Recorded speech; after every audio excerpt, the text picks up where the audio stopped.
ಏನು ಸರ್ ಅದು ಯಾಕೆ ಸಪರೇಟ್ ಆಗಿ ಮಾಡಿದ್ದೀರಾ ಅದನ್ನ ತನಿಖೆಗಳ ಪ್ರಗತಿಯನ್ನು ಪರಿಶೀಲನೆ ಮಾಡಲಿಕ್ಕೆ ಕ್ಯಾಬಿನೆಟ್ ಸಬ್ ಕಮಿಟಿ ಮಾಡಿದ್ದೀವಿ ಅಂದರೆ the chairmanship of home minister.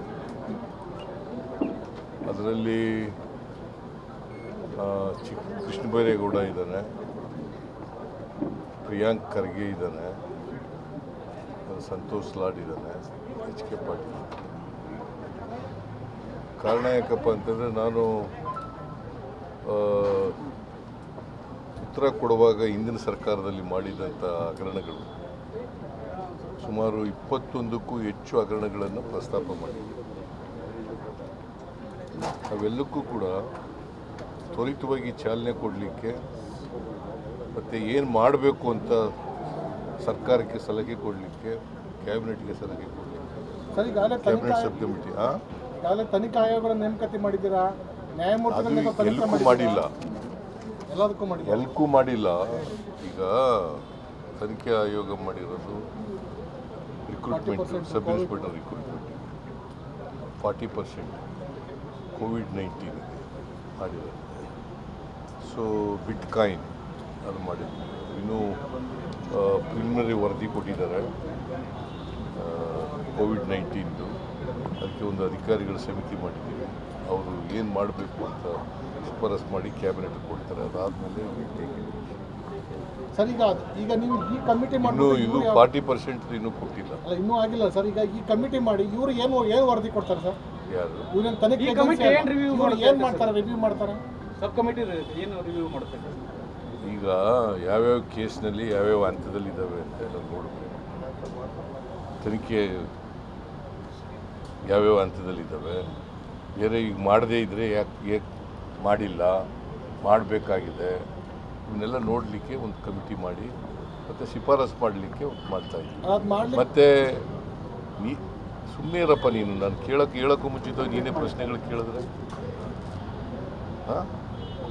ಹೇಳಿ.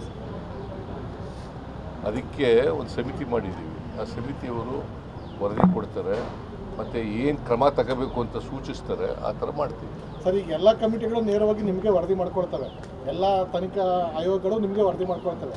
ಇನ್ನೊಂದು ಕಮಿಟಿ ಮಾಡಿ ಅವರು ಮಾಹಿತಿ ಕೊಟ್ಟು ಅವರು ಸಲಹೆ ಕೊಟ್ಟು ಅಲ್ಲ, ಅದಕ್ಕೆ ತ್ವರಿತವಾಗಿ ಕೊಡಿ ಅಂತ ಹೇಳಿ 1 ತಿಂಗಳೊಳಗಡೆ 2 ತಿಂಗಳೊಳಗಡೆ ಕೊಡಬೇಕು.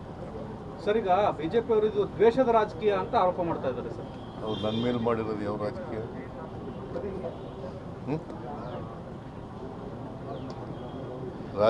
ದ್ವೇಷದ ರಾಜಕೀಯ ಮಾಡೋಕ್ಕೆ ಹೋಗಲ್ಲ ನಾವು. ಮಾಡಿದರೆ ಹಿಂದೆ ಮಾಡಿದ್ವ ಮುಖ್ಯಮಂತ್ರಿ ಆಗಿರುವಾಗ, ಈಗಲೂ ಮಾಡಿಲ್ಲ ನಾವು.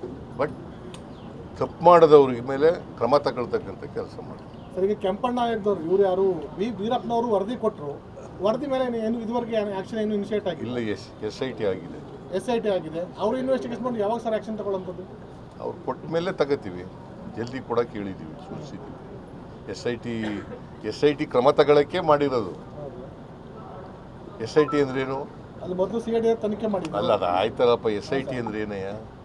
ವೀರಪ್ಪ ಕೊಟ್ಟಿರೋ ವರದಿ ಮೇಲೆ SIT ಅಂದ್ರೇನು? ಸ್ಪೆಷಲ್ ಇನ್ವೆಸ್ಟಿಗೇಷನ್ ಟೀಮ್ ಕ್ರಮ ತಗೊಳುತ್ತೆ. ಅವರು ಕ್ರಮ ತಗೋತಾರೆ, ತನಿಖೆ ಮಾಡ್ತಾರೆ. ಸರ್, ಈಗ ಸಬ್ ಕಮಿಟಿ ಕೊಡ್ತಕ್ಕಂಥ ವರದಿ ಯಾವುದೇ ಕಾರಣಕ್ಕೂ ಅದನ್ನ ಮೂಲೆ ಗುಂಪು ಮಾಡಲ್ಲ ಸರ್, ಅನುಷ್ಠಾನ ಆಗುತ್ತೆ ಅನ್ನೋದು. ನೀನೇ ಏನು ಮೂಲೆ ಗುಂಪು ಮಾಡ್ಬಿಡ್ತೀವಿ? ಯಾಕಂದ್ರೆ ಇಷ್ಟು ದಿನ ಮೂಲೆ ಗುಂಪು ಆಗಿದ್ದಂತಾನೆ ಆರೋಪ ಸರ್. ಇಲ್ಲಿವರೆಗೆ ಮೂಲೆ ಗುಂಪಾಗಿಲ್ಲ, ನಾವು ತಗೋತಾ ಇದ್ದೀವಿ. ಅದಕ್ಕೆ ಆಕ್ಸಿಲರೇಟ್ ಮಾಡೋಕ್ಕೆ ಮಾಡ್ತಾ ಇದ್ದೀವಿ ಅಷ್ಟೇ. ಸರ್, ಈಗ ವಾಲ್ಮೀಕಿ ಪ್ರಕರಣದಲ್ಲಿ ಒಂದು ಕಡೆ ED ಅವರು ಚಾರ್ಜ್ ಶೀಟ್ ಫೈಲ್ ಮಾಡಿದ್ದಾರೆ, ನಿಮ್ಮ SIT ಅವರು CID SIT ಅವರು ಮಾಡಿದ್ದಾರೆ. ಕೋರ್ಟ್ ಬಗ್ಗೆ ಮಾತಾಡೋದು ಸರ್, ನಾಗೇಂದ್ರ ಇಲ್ಲ ಅಂತ ಹೇಳಿದ್ರೆ ಒಂದು ಕಡೆ ನಾಗೇಂದ್ರ ಆರೋಪ ಇದೆ ಅಂತ ಹೇಳ್ತಾರೆ. ಯಾವ್ದು ಸತ್ಯ ಸರ್? ಅಂದ್ರೆ ಯಾವ ತನಿಖೆ ಏಜೆನ್ಸಿ ಸತ್ಯ ಹೇಳಿದೆ, ಯಾವ ತನಿಖೆ ಏಜೆನ್ಸಿ ಸುಳ್ಳು ಹೇಳ್ತಿದ್ದಾಗಿದೆ? ಯಾವುದು? ಕೇಳಪ್ಪ, ED ಅವರು ಮಾಡಿದ್ದಾರೆ, ತನಿಖೆ ಮಾಡಿ ಅವರು ಚಾರ್ಜ್ ಶೀಟ್ ಹಾಕಿದ್ದಾರೆ. ಆಮೇಲೆ SIT ಅವರು ತನಿಖೆ ಮಾಡಿ ಚಾರ್ಜ್ ಶೀಟ್ ಹಾಕಿದ್ದಾರೆ. ಅಲ್ಟಿಮೇಟ್ಲಿ ಡಿಸಿಷನ್ ತಗೊಳ್ಳೋರು ಯಾರು? ಕೋರ್ಟ್ನವರು. ಅವ್ರು ಏನು ತಗೋತಾರೆ ನೋಡಿ. ಅಂದ್ರೆ ನಿಮ್ಮ ತನಿಖೆ ಏಜೆನ್ಸಿ ತನಿಖೆ ಮಾಡೋರು ಸುಳ್ಳು ಅಂತಾರೆ. ED ಅವ್ರು ತನಿಖೆ ಮಾಡೋದು ಹಂಗಿದ್ರೆ ನಾಗೇಂದ್ರ ಕಿಂಗ್ ಪಿನ್ ಅಂತ ಅವ್ರು ಹೇಳ್ತಾರೆ. ಏಜೆನ್ಸಿ ಅವರು ಇಲ್ಲ.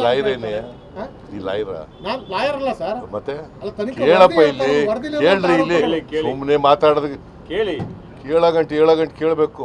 ಕೋರ್ಟ್ನಲ್ಲಿ ಅದು ಸಾಬೀತಾಗುತ್ತೆ ಇಲ್ವೋ ಅಂತ ಅಲಿಗೇಷನ್ನು ಎವಿಡೆನ್ಸ್ ಕಲೆಕ್ಟ್ ಮಾಡಿದ್ದಾರೆ. ಇನ್ವೆಸ್ಟಿಗೇಷನ್ ಅಂದರೆ ಎಲಿಗೇಷನ್ ಈ ಎವಿಡೆನ್ಸ್ ಕಲೆಕ್ಟ್ ಮಾಡಿದ್ದಾರೆ, ಚಾರ್ಜ್ ಶೀಟ್ ಹಾಕಿದ್ದಾರೆ. ಅದು ಸರಿನೋ ತಪ್ಪು ಅಂತ ಹೇಳೋರು ಯಾರು?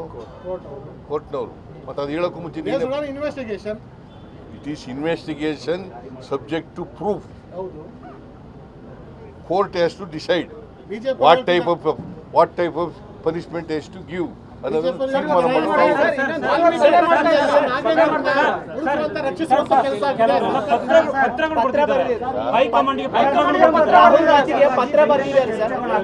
ಯಾರು ಒಬ್ರು ಮಾತಾಡ್ರಿ, ಅದಕ್ಕೆ ನಿಮ್ ಜೊತೆ ಮಾತಾಡಲ್ಲ ಅಂತ ಹೇಳೋದು. ಒಬ್ರು ಕೇಳ್ರಿ.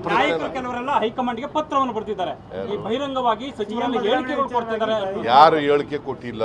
ಈಗ ನೋಡಿ, ಯಾರು ಚೀಫ್ ಮಿನಿಸ್ಟರ್ ಆಯ್ತೀವಿ ಅಂತ ಹೇಳಿಲ್ಲ, ಕುರ್ಚಿನೇ ಖಾಲಿ ಇಲ್ಲ. ಚೀಫ್ ಮಿನಿಸ್ಟರ್ ಆಯ್ತೀವಿ ಅಂತ ಯಾಕೆ ಹೇಳ್ತಾರೆ? ಅವ್ರೇನು ಎಲ್ಲರೂ ಏನು ಹೇಳ್ತಾರೆ? ಸಿದ್ದರಾಮಯ್ಯನವರೇ ಮುಂದುವರಿತಾರೆ ಅಂತ ಹೇಳ್ತಾರಲ್ವಾ? ಮತ್ತೆ ಸಿದ್ದರಾಮಯ್ಯ ಸೂಚನೆ ಕೊಟ್ಟರೆ ನಾವಾಗ್ತೀವಿ ಅಂತ ಹೇಳ್ತಾ ಇದ್ದಾರೆ ಕೆಲವರು. ಖಾಲಿ ಆದಾಗಲ್ವಾ ಯಾಕೆ ಸೂಚನೆ ಕೊಡ್ತಾರೆ?